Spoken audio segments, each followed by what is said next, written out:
president, vice president, general secretary, should they be practicing lawyers or politicians? Practicing lawyers को ही बार politics में हिस्सा लेना चाहिए और उन्हीं को ही काबीना का पार्ट बनना चाहिए। आप एक प्रैक्टिसिंग लॉयर भी हैं, प्रैक्टिस भी करते हैं एक्टिवली, एंड बार के पॉलिटिक्स में भी आप काफ़ी एक्टिव रहे हैं। सो आपको क्या लगता है दोनों चीज़ें साथ में मैनेजेबल हैं? दोनों चीज़ें एक साथ करना मुझे तो बहुत मुश्किल लगा, नियर टू इम्पॉसिबल लगा। जो भी बार पॉलिटिशियंस होते हैं ज़्यादातर, अगर मैं सब कहूँ तो थोड़ा सा शायद अनफेयर हो जाए, बट 99% कह दूंगा कि वो सारे स्टूडेंट्स को यूज़ करते हैं, को भी काला कोड बना दिया जाता है और वहाँ पे लाके खड़ा कर दिया जाता है जस्ट टू कंपेन। एंड इस पे भी एक एक्सट्रीम और है कि सम पीपल ट्राई के खवातीन जो फीमेल स्टूडेंट्स हैं या यंग लॉयर्स हैं फीमेल, वो आके हमारी कंपेनिंग करें। यंग लॉयर्स हैं या जो यंग प्रोफेशनल्स हैं उनके लिए यही है कि आप स्टार्टिंग के जो आपके ईयर्स हैं आप प्रैक्टिस को दो। आप अपनी जो आपकी रिसर्च है, आपकी ड्राफ्टिंग है, आपकी केस की प्रेजेंटेशन की स्किल्स हैं, आप इन पे ज़्यादा फोकस करो। बाकी में बार पॉलिटिक्स में यंग लॉयर्स जो आके अपने फेस वैल्यू बना सकते हैं और उससे उन्हें कोई काम केसेस भी मिलेंगे, क्लाइंट्स मिलेंगे या मिलते हैं। मुझे लगता है कि इस तरह जो है आपको रिकॉग्निशन नहीं मिलता। एक वकील की प्रोफेशनल लाइफ पे बार पॉलिटिक्स, बार एसोसिएशंस, बार काउंसिल्स ये बहुत ज़्यादा अहम रोल अदा करती हैं, चाहे उसे मॉरल सपोर्ट देने की बात हो, चाहे उसे प्रोफेशनल सपोर्ट देने की बात हो, या एक यूनिटी वकला के दरमियान जो कि पूरी बरसगीर में पूरे मशहूर है उसकी बात हो, तो बहुत ज़्यादा अहम रोल होता है बार पॉलिटिक्स का। यंग लॉयर्स अक्सर बार पॉलिटिक्स में आ जाते हैं, उनके क्या फ़ायदे हो सकते हैं, उससे क्या नुकसानात हो सकते हैं, बार पॉलिटिक्स का फ़ायदा क्या है, यंग लॉयर्स के कैरियर पे कैसे वो असरअंदाज होती है। आज की इस पॉडकास्ट में हमने ये सारी चीज़ें डिस्कस की। आज के हमारे गेस्ट थे एडवोकेट ताहिर महमूद साहब, जिन्होंने रिसेंटली काफ़ी सारी कॉन्स्टिट्यूशनल पिटिशंस फाइल की हैं परटेनिंग टू 26वीं तरमीम, 26 अमेंडमेंट। इसके अलावा एक मशहूर केस आपने ज़रूर सुना होगा, जस्टिस तारिक जहांगीरी साहब की डिग्री का मामला हुआ था, उस पर भी उन्होंने पिटिशंस फाइल की। बार पॉलिटिक्स में भी एक्टिव रहे, पिछले अरसे में कराची बार एसोसिएशन के मेंबर मैनेजिंग कमेटी भी रहे। सो एक बहुत ही अमेजिंग डिस्कशन रही है। So watch and enjoy. So thank you very much, आपने टाइम दिया। सबसे पहला सवाल मेरा आपसे ये है कि आप KBA के MMC रहे हैं, तो कैसा एक्सपीरियंस रहा आपका बीइंग एन MMC, पूरा वो आपका टेन्योर?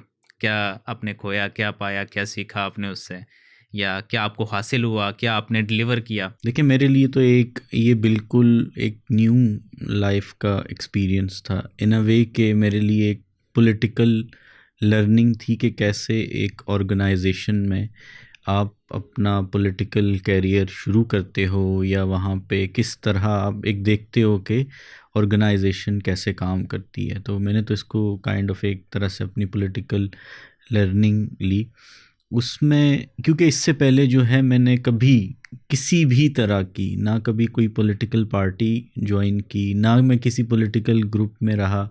फर्स्ट टाइम मुझे अपने ग्रुप के मेंबर्स ने, जैसे हमारा कराची यूनिवर्सिटी लॉयर्स फोरम हमारे ग्रुप का नाम है, मैंने उसके प्लेटफॉर्म से मुझे दोस्तों ने कहा कि आप जो है इलेक्शन कंटेस्ट करें, तो मैंने कराची बार एसोसिएशन का वो मेंबर मैनेजिंग कमेटी का इलेक्शन कंटेस्ट किया। तो हम एज अ ग्रुप, हमारा सेकंड कंसेक्यूटिव इलेक्शन था, हम जीते और मैं एसोसिएशन का पार्ट बना।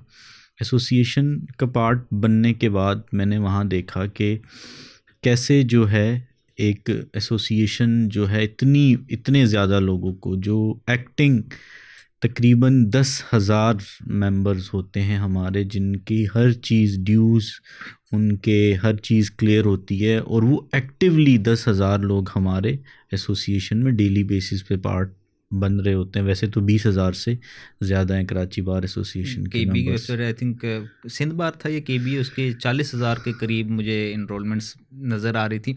इस पे भी आते हैं। एक और चीज़ ये है कि सिंध बार की अचानक से मेंबरशिप बड़ी, कोई नंबर्स बड़े आगे पीछे हो रहे हैं, समझ नहीं आ रहा। क्योंकि जब मेरी इनरोलमेंट हुई तो 25,000 समथिंग इनरोलमेंट नंबर चल रहा था।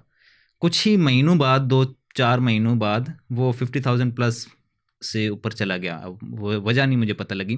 तो क्या ये पॉलिटिकल एक आपके लिए मतलब जस्ट एडवेंचर था, या आपने प्लान किया है कि अब आगे भी आप मज़ीद सियासतदान बनेंगे? अपने आप को सियासतदान डिफ़ाइन करते हैं या क्या आप डिफ़ाइन करते हैं?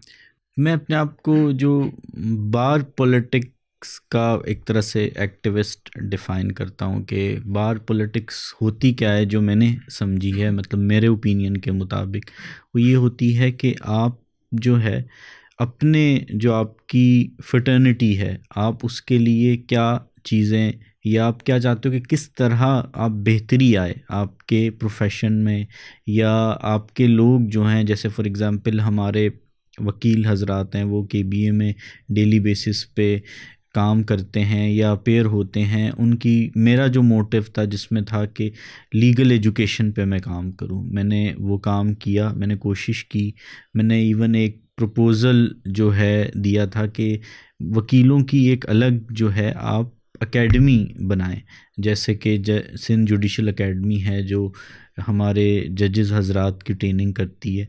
तो मेरा एक प्रपोज़ल है, अभी भी जमा है, उस पर कैबिनेट हमारी जो है उसने काम भी किया है, उस पे कुछ काम भी होना है। उस पर हमने तो उसको मतलब जमा करवाया, और हमने उसके लिए तकरीबन एक तरह से पूरी फिजिबिलिटी मैंने प्रिपेयर करके दी अपनी तरफ से, कैबिनेट ने उसको अप्रूव किया, लेकिन कुछ वजूहत की वजह से वो प्रैक्टिकली नहीं हो पाया। लेकिन अब उम्मीद है कि ये जो नई हमारी काबीना है ये उसको प्रैक्टिकली इम्प्लीमेंट करेगी कि लॉयर्स की बाकायदा, मेरा तो ये ओपिनियन है लॉयर्स का कि ईयरली बेसिस पे आप उनके लिए एटलीस्ट 1 या 2 ट्रेनिंग कोर्सेज आप मैंडेटरी करें वकीलों के लिए, कि जो उनकी कंटिन्यूस लीगल छोड़ दें क्योंकि लोग लॉ गैट से ही बड़े तंग हैं, तो आप तो नई चीज़ें मैंडेटरी करवा रहे हैं। नहीं, ये चीज़ें मैं ये समझता हूँ कि वकील एक ऐसा किरदार होता है सोसाइटी का जो कंटिन्यूसली हर चेंज जिस भी तरह से आए सोसाइटी से, उसको वो स्टडी करता है और वो ख़ुद को उससे हमेशा कनेक्ट रखता है। इसीलिए जो नए लॉज आते हैं आप देखते हैं कि सबसे पहले अगर कोई कोर्ट में उसके ख़िलाफ़ कोई पिटिशन वगैरह फ़ाइल करता है या उसको चैलेंज करता है, तो उसमें हमारे वकील हजरात ही होते हैं, क्योंकि वो देख रहे होते हैं कि हमारी सोसाइटी में लॉज किस तरह बन रहे हैं और क्या उनमें चेंजेस हो रही हैं। में भी मैं अगर कहूँ कि आजकल तो आप ही थोड़ा एक्टिव नज़र आ रहे हैं, इस पर भी बात करते हैं आगे कि आपने भी काफ़ी सारी पिटिशन्स फाइल की हुई हैं, बी इट से 26 अमेंडमेंट के अगेंस्ट या जस्टिस तारिक जहांगीरी साहब की डिग्री के हवाले से। अच्छा, आपने एक वर्ड यूज़ किया यहाँ पे कि आप बार पॉलिटिक्स के एक्टिविस्ट हैं, तो क्या बार पॉलिटिशियन में और एक्टिविस्ट में कोई डिफरेंस है या दोनों चीज़ें सेम है? नहीं, देखिए, जैसे मैं देखता हूँ कि 2 तरह के लोग हैं जो बार पॉलिटिक्स में पार्ट लेते हैं या जो बार पॉलिटिक्स में होते हैं। एक तो वो लोग हैं जो पूरा दिन 24/7 पूरा सिर्फ पॉलिटिक्स करते हैं, मतलब ऐसे पॉलिटिक्स करते हैं कि जो भी इशू होता है, चाहे किसी वकील के साथ हो, वो किसी कोर्ट में हो, या जिस भी तरह का, या कोई सोसाइटी का कोई इशू हो, वो उस पे जो है वहाँ आते हैं, खुद अपनी प्रेजेंस शो करते हैं और एक तरह से सिंपैथी जो भी पार्टीज़ होती हैं उनके साथ शो करते हैं, और वो मतलब एक्टिव नज़र आता है। एक तो इस तरह के हमारे बार पॉलिटिशियंस हैं, बहुत फेमस पॉलिटिशियन है जो ये इस तरह हर वक्त वो एक्टिव रहते हैं हर इशू पे, चाहे वो पाकिस्तान में या हमारे विद इन सिटी या विद इन प्रोविंस जहाँ भी हो रहा हो, आपको वो प्रेजेंट नज़र आते हैं। दूसरे वो लोग हैं जो एक अपनी प्रैक्टिस कर रहे होते हैं और प्रैक्टिस के साथ साथ वो जो हैं बार पॉलिटिक्स में पार्ट लेते हैं, वो ख़ुद को वॉलंटियर करते हैं। अगर वो इलेक्शन जीत जाएं तो वो उस ऑर्गेनाइजेशन का, जैसे केबीए है या सिंध बार काउंसिल है या हाई कोर्ट हमारी बार एसोसिएशन है, वो वहाँ पे आते हैं और चाहे वो 5 साल का उनको मैंडेट मिले, 1 साल का मिले, उस पर वो अपने लोगों के लिए, मीन्स के वकीलों के लिए जिन्होंने वोट दिया होता है उनके लिए वो काम करते हैं। इस पर आपका क्या ओपिनियन है कि जो बार पॉलिटिशियन या जो बार के डेजिग्नेशन होल्डर्स हैं वो प्रैक्टिसिंग लॉयर्स में से भी होने चाहिए, या वो ज़्यादा प्रैक्टिसिंग लॉयर्स में से होने चाहिए, पॉलिटिशियंस में से होने चाहिए, या मिक्सचर होना चाहिए? इसको आप किस तरह से देखते हैं कि कौन होना चाहिए जिसके पास डेजिग्नेशन है, like president, vice president, general secretary? Should they be practicing lawyers और पॉलिटिशियंस? मेरा तो ये ओपिनियन है कि प्रैक्टिसिंग लॉयर्स को ही बार पॉलिटिक्स में हिस्सा लेना चाहिए और उन्हीं को ही काबीना का पार्ट बनना चाहिए। क्योंकि वो जो प्रैक्टिस से रिलेटेड प्रॉब्लम्स होते हैं वो उनको ज़्यादा अच्छे से अंडरस्टैंड करते हैं, कोई भी इशू हो। क्योंकि आप जो है, जैसे हमारी एसोसिएशन के मेंबर्स हैं, इनको क्या फ़ायदा होता है कि ये जो हैं जो जैसे हमारा बेंच है उससे वो डायरेक्टली कनेक्टेड हो जाते हैं ड्यूरिंग दैट टाइम। इनकी उनसे कंटिन्यूसली मीटिंग्स होती हैं मंथली बेस पे, क्वार्टरली बेसिस पे, या कोई भी एडमिनिस्ट्रेटिव इशू आ जाए या इवन जुडिशल मामलात में जो पॉलिसी मेकिंग में होते हैं, ये इनकी मीटिंग्स होती हैं और वहाँ पे चीज़ें डिसाइड हो रही होती हैं। तो वहाँ पे अगर हम ऐसे लोग जो प्योरली बार पॉलिटिक्स कर रहे होते हैं, जिनका प्रैक्टिस से कोई इतना स्ट्रॉन्ग कनेक्शन नहीं होता, वो लोग डिसीजन मेकिंग नहीं कर सकते वहाँ पे। वो क्या करते हैं, वो उस इशू पे उस तरह डिसाइसिवली बात नहीं कर सकते। उनको क्या होता है, उनको फ्यूचर का अपना डर होता है कि अगली बार, क्योंकि हमारा तो यानी वो सेंटिमेंट्स में और पब्लिक ओपिनियन को ज़्यादा लेके चल रहे होते हैं, अगर इस बात को इस तरह से कहा जाए तो। जी बिल्कुल, ऐसा भी इसको कह सकते हैं कि जैसे भी फॉर एग्जांपल जो लोग चाह रहे होंगे, जो पॉलिटिक्स करने वाले लोग हैं, वो हमेशा उस ओपिनियन के बारे में ही अपनी राय देंगे। मतलब वो नहीं देखेंगे कि क्या इस वक्त जो है हमारे लिए बेहतर है, या क्या डिसीजन जो हम लें जिससे हमें एक लॉन्ग टर्म में या किसी भी उस लोगों को फ़ायदा हो, वो उस तरह से नहीं सोचेंगे। सो कंपेनिंग का कैसा एक्सपीरियंस रहा? मज़ा आता है कंपेनिंग करते हुए या इट्स बर्डन?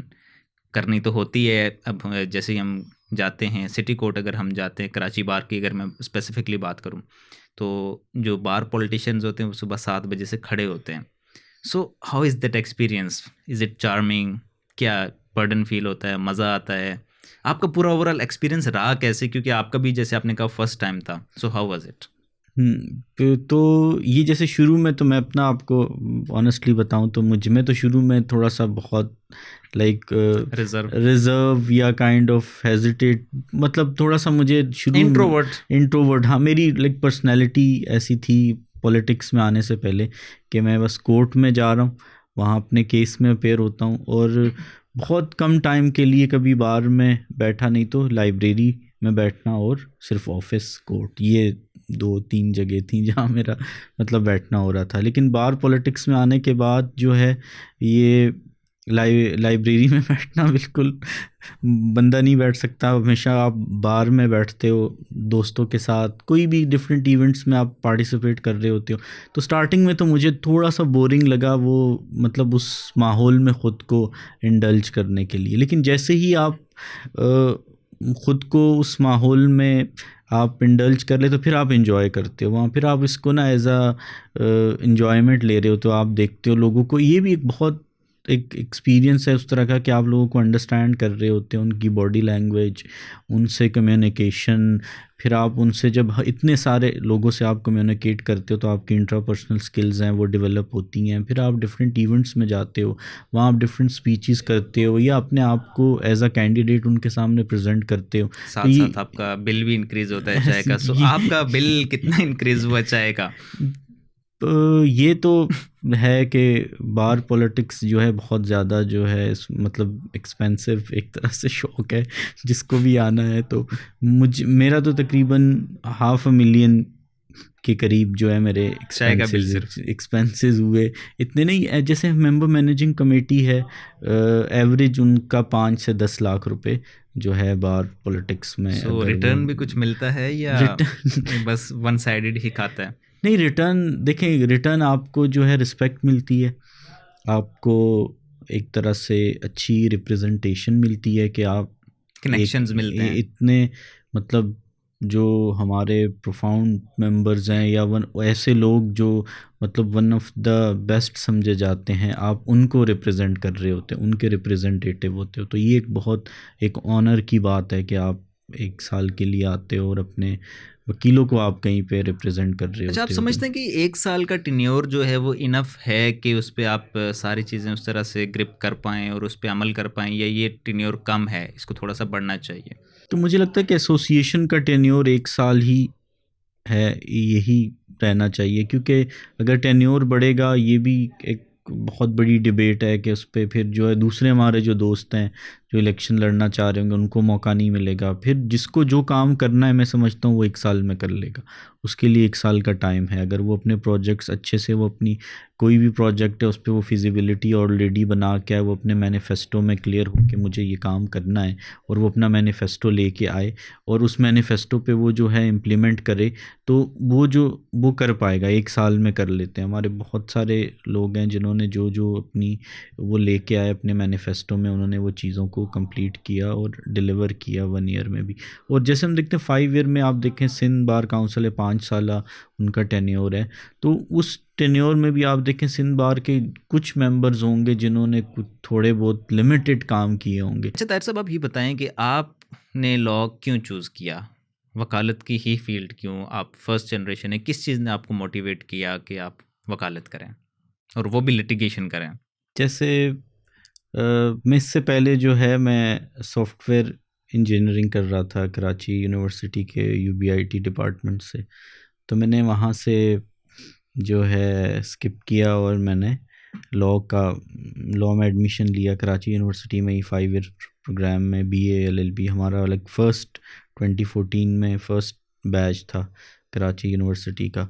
तो जो डिपार्टमेंट को यानी इनोग्रेट आप लोगों ने किया? एक तरह से हम थे 5 ईयर प्रोग्राम वाले, और हमारे साथ उस वक्त 3 ईयर का एक बैच था। हमने डिपार्टमेंट को स्टार्ट किया एक तरह से टीचर्स के साथ। कुछ हमारे टीचर्स थे और डीन थे डॉक्टर गौस साहब, तो उनके साथ मैंने इसको इसलिए चूज़ किया लॉ को कि ये आपको एक तरह से एक इंडिविजुअल, आपको एक मतलब जैसे डॉक्टर्स हैं वो एक प्रोफेशनल एक डिग्री है, वो आपको एक तरह से एक आइडेंटिटी देती है किसी प्रोफेशन की कि आप डॉक्टर हैं, और एक तरह से आपकी मतलब आप एक ऐसी चीज़, जैसे आप अपने आप को इम्प्रूव कर रहे होते हो डे बाय डे, या आपकी अपनी एक इंडिविजुअल आइडेंटिटी होती है, जैसे कि आप प्योर प्रोफेशनल होते हो। जैसे दूसरी कोई भी चीज़ है, फॉर एग्जांपल जैसे हम देख लें इंजीनियरिंग है, या हम और कोई भी डिग्री देख लें, तो उसमें अगर आप वो बहुत अच्छे तरीके से भी कर लो तो आपको कहीं पे जॉब वगैरह ही करनी होगी इन अ वे फ्यूचर में जाके। लेकिन हम इसमें देखते हैं जैसे कि हमारे प्रोफेशन में हम खुद एक चीज़ बना रहे होते हैं, एक तरह से एक हम नई चीज़ें, यानी अपना इंडिपेंडेंटली अपना काम कर रहे होते हैं, एंड जॉब करना ही इलीगल है हमारे प्रोफेशन में। ऐसा ही है ये। अच्छा, आप काफ़ी सारी कॉन्स्टिट्यूशनल पिटिशंस भी पिछले कुछ अर्से में आप फाइल की हैं, आपने कर रहे हैं काफ़ी सारी, जो कि अहम मैटर्स होते हैं पर्टेनिंग टू कॉन्स्टिट्यूशन या जजेस, इंडिपेंडेंस ऑफ जुडिशरी। सो क्यों करते हैं आप अपनी ही जिम्मेदारी क्यों समझते हैं?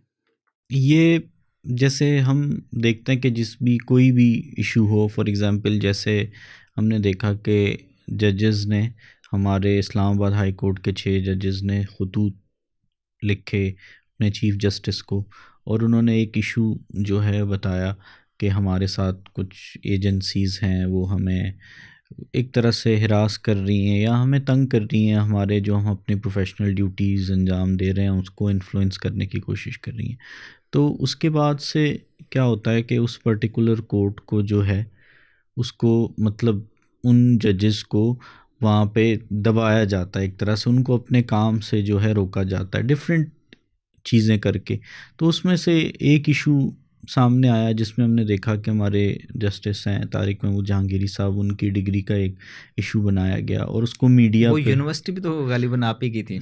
बिल्कुल वो हमारी यूनिवर्सिटी थी, और अपार्ट फ्रॉम दैट कि वो एक यूनिवर्सिटी का एक डिसीजन था, और उस डिसीजन को किस तरह करवाया गया हमने तो ये सुना क्या है फैक्ट्स कि है उसके, बेसिकली थोड़ा सा मुझे उस पर एलिब्रेट करें कि हुआ क्या था और आपने उसको किस ग्राउंड्स पे चैलेंज किया था, एंड उसका अभी उस केस के क्या स्टेजेस हैं, चल रहा है, डिस्पोज हो गया?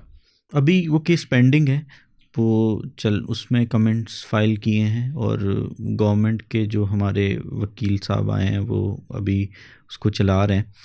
तो उस केस के फैक्ट्स ये हैं कि अगर आप पढ़ते हैं जो डिसीजन है, हम अनफेयर मीन्स एक कमेटी है कराची यूनिवर्सिटी की, जो जिसके पास अगर कोई भी रिपोर्ट हो या कोई भी उसको एप्लीकेशन लिखे कि किसी स्टूडेंट्स ने पेपर पास करने के लिए या किसी भी काम के लिए कोई इस तरह के मींस यूज़ किए हैं जो कानूनी नहीं है, अनफेयर हैं, या उन्होंने गैर कानूनी तरीके से एक डिग्री को या किसी भी चीज़ को लेने की कोशिश की है, तो वो एक डिसीजन आया। उसमें जो हम उस कमेटी में देखते हैं, एसएम जो हमारा कॉलेज है, सिंध मुस्लिम कॉलेज, उसके प्रिंसिपल ने एक लेटर लिखा। तो उस लेटर को बेस बना के कराची यूनिवर्सिटी ने 1991-92 का कोई इशू था, उसको अभी 2024 में उन्होंने टेकअप किया, और टेकअप करने के बाद उन्होंने जज साहब की डिग्री को कहा कि ये गैर कानूनी तरीके से ली गई है, तो उन्होंने उस डिग्री को जो है सस्पेंड कर दिया और कहा कि ये डिग्री जो है सही तरीके से नहीं ली गई। तो हमने उस पिटिशन पे कि देखें, जैसे हमारा जो मेन ग्राउंड्स था कि आप इस तरह किसी भी जज को, जैसे इंडिपेंडेंस ऑफ जुडिशरी है, आप उसको किसी भी तरह से आप चैलेंज नहीं कर सकते हो। तो अगर ऐसा कोई भी करे तो कोई भी पिटिशनर या कोई भी सामने आके उसके ख़िलाफ़ जो है पिटिशन फ़ाइल कर सकता है। जैसे हम अपनी एसोसिएशन, अगर आप देखें हमारी, जैसे कराची बार एसोसिएशन है, हाई कोर्ट बार एसोसिएशन है, इवन हमारे सिंध बार काउंसिल के जो रूल्स हैं उनमें ये लिखा है कि वकील हमेशा जो हैं, ये बाकायदा इन एसोसिएशंस के बायलॉज में लिखा गया है कि कोई भी इस तरह का काम हो रहा होगा जो इंडिपेंडेंस ऑफ जुडिशरी के अगेंस्ट होगा या सोसाइटी के ख़िलाफ़ होगा, तो वकील उसको जो है उसके ख़िलाफ़ आएंगे और वहाँ पे वो अपना जो कानूनी रास्ता है वो इस्तेमाल कर सकते हैं। तो हमने उसी चीज़ को देखते हुए हमने एक पिटिशन फ़ाइल की हाई कोर्ट में हमने, और उसमें हमने ये ग्राउंड दिया कि जो अनफेयर मींस कमेटी है, अनफेयर मींस कमेटी की कोई जुरिस्डिक्शन नहीं है कि वो जो है एक सिटिंग जस्टिस की सुप्रीम कोर्ट के, हाई कोर्ट के, बिल्कुल सुप्रीम कोर्ट हो या हाई कोर्ट हो, वो उसको चैलेंज करें या उसके बारे में कोई डिसीजन दे। क्योंकि ये सिर्फ जो है, अगर इस तरह की कोई कंप्लेन है भी सिटिंग जज साहब के अगेंस्ट, तो उसको आप सुप्रीम जुडिशल काउंसिल में लेके जाएंगे, और ये हमारे कॉन्स्टिट्यूशन में क्लियरली लिखा हुआ है। आप वहाँ पे जो है रेफरेंस फाइल करें, और अगर सुप्रीम जुडिशल काउंसिल कोई चीज़ डिसाइड करती है तो फिर जो है इसको आगे लेके इसमें मैं भी ऐड करता ये चलूँ कि जब हम देखते हैं, हम इवन वकालत का लाइसेंस, बार का लाइसेंस लेने की कोशिश करते हैं, तब भी हमारी डिग्रीज़ वेरीफाई होती हैं। हर दफ़ा हाई कोर्ट के टाइम पे भी वेरीफाई होती हैं। उसके बाद जो है, अब किसी भी ओहदे पे रहते हैं, ऑब्वियसली अगर आप जज बनते हैं तो डायरेक्टली इस तरह से नहीं, मुख्तलिफ आप ओहदों पे रहे होते हैं, आपकी बैकग्राउंड चेक्स होते हैं, क्लियरिफिकेशंस आपको देनी होती हैं। उसके अलावा आपकी डिग्रीज़ को बार बार चेक किया जाता है, और इवन जब आप एलिवेट होते हैं तो फिर दोबारा से वो सारी चीज़ें चेक की जाती हैं। अब जब हाई कोर्ट में एलिवेट होते हैं तब चेक की जाती हैं। आप किसी, जैसे कि attorney general, additional attorney general, इन ओहदों पे रहते हैं, फिर चेक की जाती हैं। सुप्रीम कोर्ट जाते हैं, फिर चेक की जाती हैं।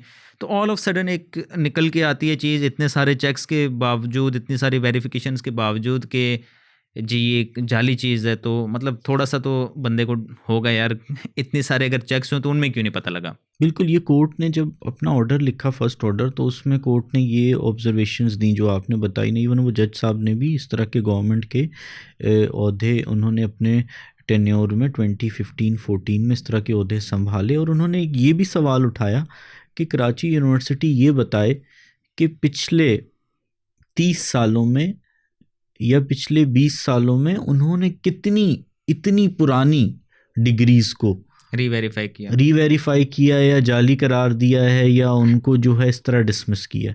तो उनके पास अभी तक एक भी एग्जाम्पल नहीं है जो वो कोर्ट को बता सकें। ये बाकायदा कोर्ट ने उनसे पूछा, और फिर ये चीज़ जब हुई तो इसके कॉन्सिक्वेंसेस में आगे जाके नेक्स्ट डे एक प्रोग्राम ऑन एयर हुआ, और उस प्रोग्राम में जो है FIA की एक इंक्वायरी, FIA का एक कॉरपोरेट क्राइम का एक विंग है, उन्होंने एक 24 पेज की एक इंक्वायरी, एक जर्नलिस्ट है हमारी गरीदा फारूकी, उनके थ्रू उन्होंने सरफेस की। उसके कुछ पेजेस उन्होंने अपने ट्विटर के पेज पे लगाए। फिर इस पे हमारे बार के सदर आमिर नवाज़ वड़ाइच साहब पिटिशनर बने, हम उनके दोबारा वकील थे, मैं और इब्राहिम साहब। हमने फिर उनकी तरफ से एक पिटिशन फ़ाइल की, और फिर जो नेक्स्ट हमें ऑर्डर दिया गया हाई कोर्ट की तरफ से, उस ऑर्डर में ये कहा गया कि कोई भी हमारा इदारा चाहे वो FIA हो या दूसरे, या इवन मीडिया का कोई भी इंस्टीट्यूशन जो है या कोई भी चैनल, उनको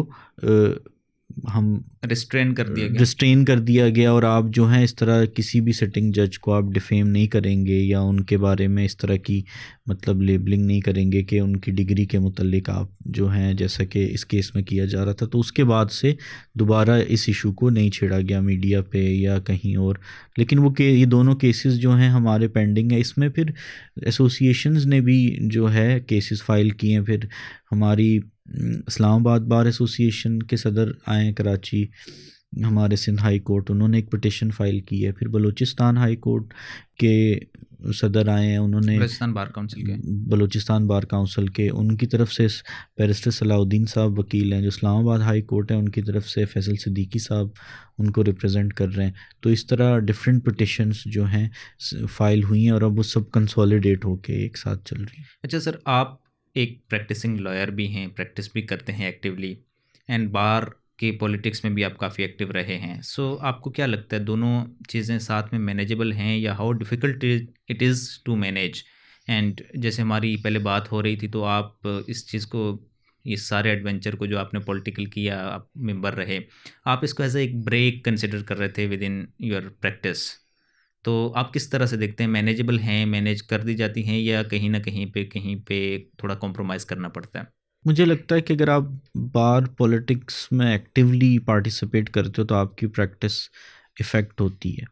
मींस कि आपकी अच्छी टीम होनी चाहिए, जो आपका टाइम, जो आप अपने क्लाइंट्स को टाइम देते हो, या अपनी आप रिसर्च को, ड्राफ्टिंग को, या अपने ब्रीफ्स को, या कोर्ट में जो आप अपना टाइम देते हो केसेस को, अगर आप नहीं हो, आप एसोसिएशन को अपना टाइम दे रहे हो, तो आपके पास एक अच्छी टीम होनी चाहिए, बैकअप हो जो आपके क्लाइंट्स को, आपके केसेस को टाइम दे। दोनों चीज़ें करना, एक साथ करना, मुझे तो बहुत मुश्किल लगा, नियर टू इम्पॉसिबल लगा, क्योंकि कराची बार एसोसिएशन में बहुत काम होता है। आपका टाइम जो है आपको देना पड़ता है। अगर आप वहाँ पे काम करना चाहते हो एक्टिवली, तो आपको एसोसिएशन को टाइम देना पड़ेगा। तो फिर आपकी प्रैक्टिस जो है इफ़ेक्ट होती है। तो ये चीज़ें दोनों को मैनेज करना इस वक्त मुझे तो बहुत मुश्किल लगा। मेरा तो पर्सनल ओपिनियन ये है कि पॉसिबल नहीं है कि आप दोनों को एक साथ एक्टिवली लेके चलो और दोनों में आप अपना बेस्ट दे सको। अच्छा, अभी हम देखते हैं कि बहुत सारे यंग लॉयर्स जो कि अभी भी इनरोल हुए होते हैं या ऑन इंटीमेशन होते हैं, या भी डिग्री कंप्लीट करके इंटीमेशन फाइल करने की नीयत ही रख रहे होते हैं, वो सब भी बार पॉलिटिक्स में बहुत ज़्यादा एक्टिव नज़र आते हैं। स्पेशली जब इलेक्शंस का टाइम होता है, तब तो ज़्यादा ही एक्टिव नज़र आते हैं। तो आप क्या कहते हैं, क्या यंग लॉयर्स को जो अभी अभी प्रैक्टिस स्टार्ट कर रहे हैं, शुरू के उनके दिन है प्रैक्टिस में, क्या उन्हें बार पॉलिटिक्स में आना चाहिए और एक्टिवली उनको वहाँ पे काम करना चाहिए या नहीं? देखिए, मेरी तो एडवाइस जो यंग लॉयर्स हैं या जो यंग प्रोफेशनल्स हैं उनके लिए यही है कि आप स्टार्टिंग के जो आपके ईयर्स हैं, आप प्रैक्टिस को दो। आप अपनी जो आपकी रिसर्च है, आपकी ड्राफ्टिंग है, आपकी केस की प्रेजेंटेशन की स्किल्स हैं, आप इन पे ज़्यादा फोकस करो। क्योंकि पॉलिटिक्स आप अगर 6 मंथ्स भी आप दे दोगे तो आप पॉलिटिक्स में आपको अपना नाम बनाना या ख़ुद को मनवाना आपके लिए इजी होगा कंपैरेटिवली। जो हमारा प्रोफेशन है, मैं एज़ अ लॉयर आपने ख़ुद को अगर मनवाना है तो वो एक बहुत डिफ़िकल्ट टास्क है।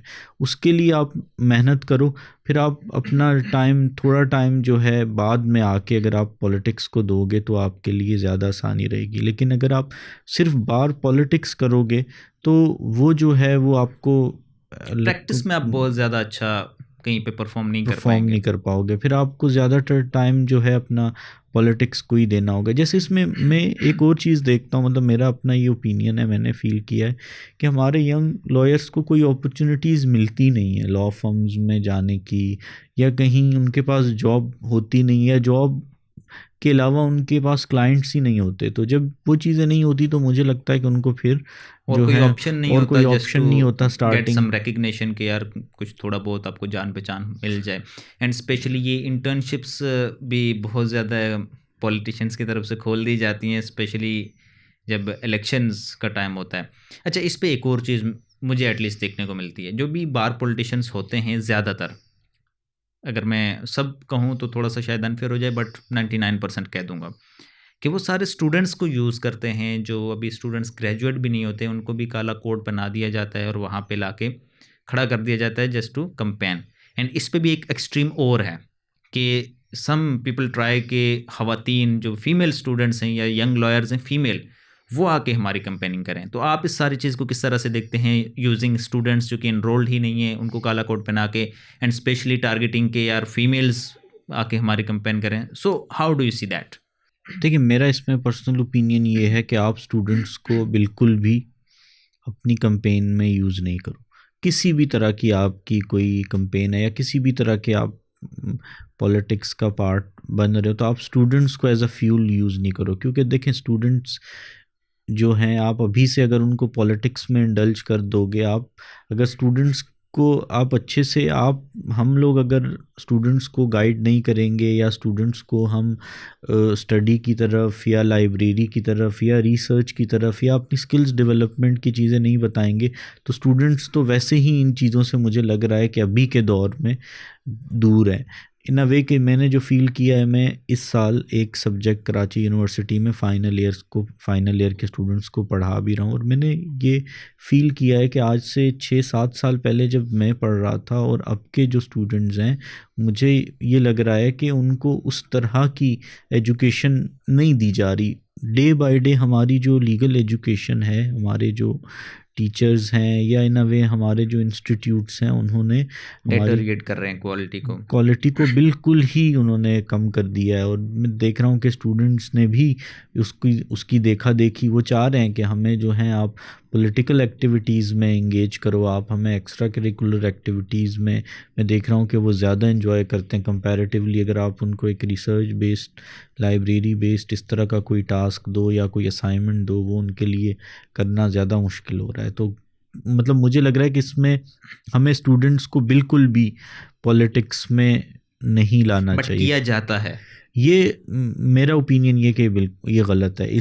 हमें इस प्रैक्टिस को डिस्करेज करना चाहिए। क्योंकि कराची बार में हमने देखा था, जब स्टूडेंट्स आ रहे थे तो हमने उनको स्पेसिफिकली एक गाइडलाइंस इशू की थी कि आप जो हैं, मतलब आपके पास राइट टू ऑडियंस नहीं है, तो आप एटलीस्ट ख़ुद को जो है डिस्टिंग्विश कराएं। आप ब्लू कोट पहन के आएँ, आप जजेस के साथ से बात करें, भले आप लॉयर्स के साथ रहें, लेकिन एटलीस्ट आप इस तरह आए कि आप एक एडवोकेट ना लगे, आप एक लर्निंग पर्पस के लिए आ रहे हैं। अच्छा, इसमें तो अभी ड्रेस कोड भी वो ऑफिशियली उसको ड्रेस कोड भी बना दिया गया है स्टूडेंट्स के लिए। आई थिंक मैरून टाई है, कोड ब्लैक आप पहन सकते हैं जो इंटीमेशन पे हैं, और आपने मैरून टाई पहननी है, ये है। बट वो उसके पर्टिकुलर्स में देखने पड़ेंगे। बड़ी रिसेंट अमेंडमेंट है, शायद आपकी भी नज़र से गुजरी हो। मैंने भी सुना था इस तरह की कोई नई चीज़ आई है जो ड्रेस कोड को दोबारा से डिफ़ाइन करी। मेरे ख्याल से शायद स्टूडेंट्स के लिए भी कर दिया है कि आप जो हैं मैरून कोट है उनका। आई थिंक जो इंटीमेशन पे हैं उनके लिए मैरून टाई है। तो इस तरह से उन्होंने डिस्टिंग्विश किया, जो कि अच्छी चीज़ है कि अगेन आप देखें, ये ऐसा प्रोफेशन है कि आप प्रैक्टिकली भी आप सीखते हो। ऐसा नहीं हो सकता कि मैं इंटीमेशन पे हूँ, कहीं किसी फॉर्म पे हूँ और मैं जज से बात ना करूँ। ठीक है, ऑन बुक तो अच्छी लगती है बात कि आप ना बात करें, बट यू हैव टू, आपकी वो रिक्वायरमेंट ज़रूरत होती है। आप यही इंटीमेट करेंगे कि सीनियर नहीं है, सीनियर आ रहे हैं, सीनियर जा रहे हैं, या आज केस चलाना है नहीं चलाना। बट इसके लिए भी अगेन आपको पोडियम पे जाना पड़ेगा, रोस्ट्रम पे जाना पड़ेगा, आपको जैसे बात करनी पड़ेगी। ऑन बुक तो ये भी अलाउड नहीं है। लेकिन हमारे कुछ डिस्ट्रिक्ट कोर्ट के जजेस हैं जो, अगर आप देख रहे होते हैं कि अगर ऐसे हमारे इंटीमेशन लॉयर जिनको अपने ब्रीफ पे कमांड होता है और सीनियर की तरफ से भी उनको इंस्ट्रक्शंस होती हैं, तो वो जो हैं बड़ा इनकरेज करते हैं हमारे यंग वकीला को कि वो जो हैं बात करें या वो केसेस को प्लीड करें। जैसे मैं एक एग्जांपल दूं, मैं जब अपने इंटीमेशन के फाइनल कुछ महीने थे मेरे, तो मैंने एक पिटिशन आर्ग्यू की थी और मुझे अलाउ की थी जज साहब ने कि अगर आपको सीनियर की तरफ से है तो मैंने हाई कोर्ट में, डिस्ट्रिक्ट कोर्ट में, और वो जो है ये 22 AB की पिटिशन थी। इसमें हमने, तो हमें जज ADJ साहब थे, उन्होंने अलाउ किया था। मैंने बता दिया था कि मेरे पास तो राइट टू ऑडियंस नहीं है, लेकिन वो कह रहे थे कि अगर आप हमें एड्रेस कर सकते हो तो आप कर ड्यूली लो। ऑथराइज्ड हैं और आप इतने इक्विप्ड हैं कि आप उस चीज़ को कर पाते हैं, तो अगर आई कर थिंक ये होना भी चाहिए, थोड़ी सी फ्लेक्सिबिलिटी होनी चाहिए।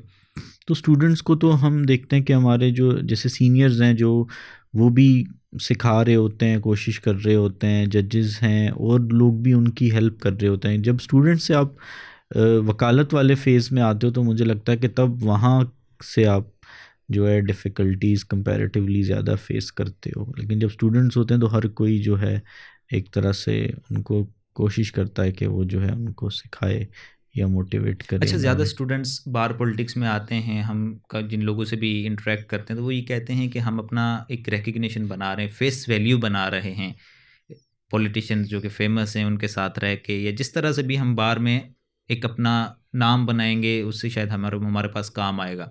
तो आपको क्या लगता है, क्या वाकई में बार पॉलिटिक्स में यंग लॉयर्स जो आके अपने फेस वैल्यू बना सकते हैं और उससे उन्हें कोई काम केसेस भी मिलेंगे, क्लाइंट्स मिलेंगे, या मिलते हैं या नहीं? मुझे लगता है कि इस तरह जो है आपको रिकग्निशन नहीं मिलता कि आप किसी बड़े आप अपनी हम दूसरी जैसे बार पॉलिटिक्स को छोड़ के दूसरी जो हमारी पॉलिटिक्स है उसमें भी अगर हम जो हैं पॉलिटिशियंस के आगे पीछे घूमते रहें या हम उनके साथ तस्वीरें खिंचवाने से या उनके आगे पीछे घूमने से मुझे नहीं लगता कि आपको कोई रिकग्निशन मिलेगी या आपको जो है कोई केसेस वगैरह मिलेंगे। उससे बरक्स अगर आप जो हैं अपनी आइडेंटिटी आप खुद बनाओ। आप अगर बाहर पॉलिटिक्स करना चाहते हो तो जैसे आप खुद अपना एक एक ग्रुप बनाओ या खुद अपनी एक एसोसिएशन बनाओ। जैसा कि मैंने देखा है हमारी जैसे कराची यूनिवर्सिटी है, अब हमारी कराची यूनिवर्सिटी हम लोग तकरीबन 400 के करीब हम यंग लॉयर्स हैं। हमारी पूरी उलमना है, हम एक साथ हैं, एक जगह पे हैं और हम किसी भी हम बड़े बहुत सारे हमारे पॉलिटिक्स करने वाले बड़े लोग हैं, हम उनके साथ मतलब हम जो है हम सब तकरीबन 6 से 7 साल की प्रैक्टिस के लोग हैं और ये हमने ये हमारा जो अपना फोरम है ये हमने 2019 में मतलब अपने प्रैक्टिस के हमने दो एक विद इन 1 ईयर बना लिया था और ये बनाया फिर हमने उसको आहिस्ता आहिस्ता ग्रो करते गए। तो हम भी ग्रो हुए, साथ में हमारा वो फोरम भी ग्रो हुआ। तो उससे अब हमें रिकग्निशन मिलती है इवन सुप्रीम कोर्ट के लेवल तक की। सुप्रीम कोर्ट के जो जब हम किसी के पास जाते हैं हम कहते हैं कि सर ये हमारा रिप्रेजेंटेटिव है या ये जो है हमारा मेंबर है ग्रुप का जो पॉलिटिक्स में पार्टिसिपेट करना चाहता है, तो हम वहाँ पे उनसे नेगोशिएट करते हैं कि आप हमें वोट दें, हम आपको वोट देंगे। तो इस चीज़ की मुझे लगता है कि ज़्यादा अहमियत है कि आप जो हैं अपनी एक इस तरह की आइडेंटिटी बनाएं या अपनी खुद आप इस तरह की नेटवर्किंग करें, चाहे वो प्रैक्टिस से रिलेटेड हो या वो पॉलिटिक्स से रिलेटेड हो। आप अपनी खुद एक क्रिएशन करें, फिर आप उनके पास अगर जाएं जो बड़े पॉलिटिशियन हैं या जिनको हम कहें कि जो ज़्यादा इन पॉलिटिक्स में एक्टिवली, तो आपको आपकी ज़्यादा वर्थ है कंपैरेटिवली कि आप जाके सरेंडर करें या अपना जो है टाइम या जो आपके कनेक्शंस हैं वो आप उनको दें। उससे मुझे लगता है कि आपको आपको कोई फर्क कोई फ़ायदा कोई नहीं कोई होगा फ़ायदा और नहीं होगा। You are giving benefits. ऐसा ही है वो, फिर आपको आप ज़्यादा से ज़्यादा उनके साथ 1 साल रहेंगे, 2 साल रहेंगे, इलेक्शन के बाद फिर आप तुम ज़ीरो कौन से मैं स्टार्ट कौन। करेंगे। फिर आपने खुद अपनी एक आइडेंटिटी बनानी होगी। जैसे हमारे यंग वकील हैं उनकी ये भी होती है कि हमारे पास केस नहीं आते, ब्रीफ्स नहीं आते। तो मैं इस चीज़ को ऐसे देखता हूँ कि आप खुद देखें कि आपने दिन में अपनी नेटवर्किंग को कितना टाइम दिया, आपने कितने जो है इवेंट्स अटेंड किए हैं 1 महीने में या एटलीस्ट 1 हफ्ते में। आप तो देखें कि आपने आपके पास 24 घंटे, 8 घंटे तो चले आपने अपनी नींद पूरी कर ली। नींद कर दी, 8 घंटे जो हैं आपने कोर्ट को दिए। अब आपके पास 8 घंटे बचे, उन 8 घंटों को आपने किस तरह यूज़ किया। अब आपने उन 8 घंटों में कुछ घंटे अपनी फैमिली को देने हैं और फिर कुछ घंटे आपने लाजमी है कि आप अपनी नेटवर्किंग को दें, चाहे वो आपके फ्रेंड्स हों, स्कूल के फ्रेंड्स हों, वो आपके एरिया के फ्रेंड्स हों या डिफरेंट ऑर्गेनाइजेशंस में आप जाएं, उनके साथ मीटिंग्स करें, या जो आपके करीब के दोस्त हों जो अच्छी पोजीशंस पे हों। For example in house councils होते हैं, या ऐसे ऑर्गेनाइजेशंस में आपके ज़रूर दोस्त होंगे।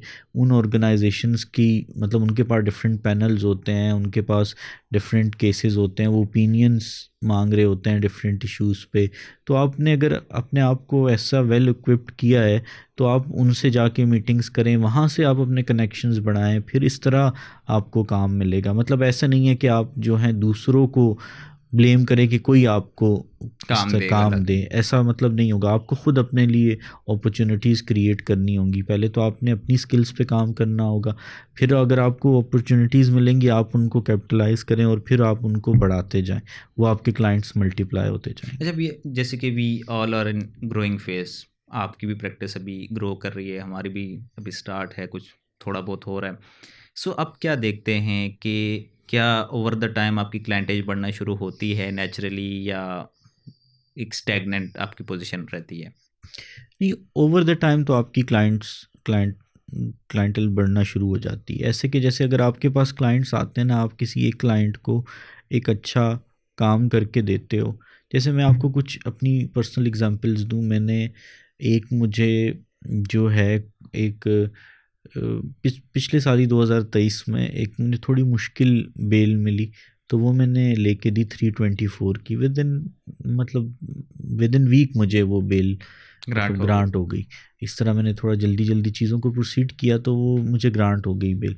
तो वो जो मेरा क्लाइंट था उसने अपने बहुत सारे दोस्तों को या बहुत सारे और लोगों को जो जिससे वो किसी भी तरह से कनेक्टेड था, तो उसने बताया। हालांकि वो उसको ये बता रहे थे कि ये मुश्किल केस है, इसमें आपको जो है बेल नहीं मिलेगी या इस तरह की चीज़ें, तो वो ये चीज़ एक्सपेक्ट कर रहे थे। लेकिन उनको वो चीज़ें जब मिली तो उन्होंने मतलब इस तरह जो आप किसी को रिलीफ दिलवाते हैं या किसी के लिए अच्छा काम करते हैं, तो वो आपके ये लाजमी है कि वो अपने 10-12 दोस्तों में, अपने रिश्तेदारों में वो आपको जो है प्रमोट करता है, और वहाँ से फिर आपको word to word promotion is the best इस प्रमोशन। इस तरह आपके जो है चीज़ें बढ़ती रहती हैं। जैसे अगर मैं आपको और एक ऐसी एग्जांपल दूं कि मुझे कोर्ट में किसी ने एक केस चलाते हुए देखा, मैं क्रॉस कर रहा था, तो वो मैंने क्रॉस अच्छे से किया, जिस तरह एक मतलब आप अच्छी तैयारी से करके जाते हो एक क्रॉस। क्रिमिनल केस था, मैं क्रॉस अब ये मेरी ये प्रैक्टिस है कि मैं अपने ऑफिस से क्रॉस जो है टाइप करके लेके जाता हूँ वर्ड बाय वर्ड, और मुझे पता होता है कि मैंने ये सवाल नेक्स्ट क्या पूछना है? क्या पूछने और किस तरह पूछने। ये मेरी मतलब प्रैक्टिस है पुरानी, क्योंकि बस एक स्टार्टिंग में ये बनाई थी, तो मतलब अभी भी मैं इसी को इस तरह ही फॉलो करता हूँ। तो मैं उस तरह पूछ रहा था, फिर कुछ चीज़ों पे मुझे जो है रोका भी गया। जज, एक मैड फीमेल जज थी उनकी तरफ से, और मेरे साथ और भी 5 वकील थे डिफरेंट, मतलब मैं एक की तरफ से था, कुछ लोगों की तरफ से वो डिफरेंट थे, पार्टीज के डिफरेंट डिफरेंट पार्टीज़ काउंसिल्स। के डिफरेंट काउंसिल। तो उनको भी रोका, वो रुक गए, लेकिन मैं नहीं रुका। मैंने वहाँ पे कुछ चीज़ों में ना उनको कहा कि नहीं, ये कानून के मुताबिक ये चीज़ है, ये है, इस तरह है। तो वहाँ से मुझे एक ब्रीफ मिला, किसी ने देखा, वहाँ से एक ब्रीफ मिला। उसके बाद उनके किसी रिश्ते, उनके जो वालिद साहब थे वो मुझसे मिलने आए, वो लड़का था कोई उसके, वो मिलने आए। फिर उनके जितने भी पार्टनर्स थे वो एक ऑर्गेनाइजेशन में काम कर रहे थे, तो उन्होंने उनको मेरे बारे में बताया कि ये जो हैं इस तरह के केसेस देखते हैं। तो इस तरह मेरे एक ब्रीफ से मेरे 4-5 मुझे क्लाइंट्स मिले। तो इस तरह अगर आप एक अच्छा काम करते हो तो आपको उसके थ्रू बहुत सारा काम मिल जाता है। और ये चीज़ मतलब, और अगर आपके जो दोस्त हैं, जो वकील दोस्त होते हैं, वो भी आपको जो प्रैक्टिस आप, जैसे फॉर एग्जांपल अगर आपकी 100 की क्लास है तो मुश्किल से आपके 10 या 20 लोग प्रैक्टिस कर रहे होंगे। और अगर वो वकील भी जानते हैं कि ये जो है एक अच्छा वकील है, तो वो अगर आपको उनके जितने कनेक्शंस होंगे वो आपको रेफ़र करेंगे, और आप फिर अगर वहाँ पे अच्छा डिलीवर करोगे तो आपकी इस तरह प्रैक्टिस जो है वो मल्टीप्लाई होती है। अच्छा, फेस वैल्यू का क्या एलिमेंट है हाई कोर्ट्स में एंड सबऑर्डिनेट कोर्ट्स में?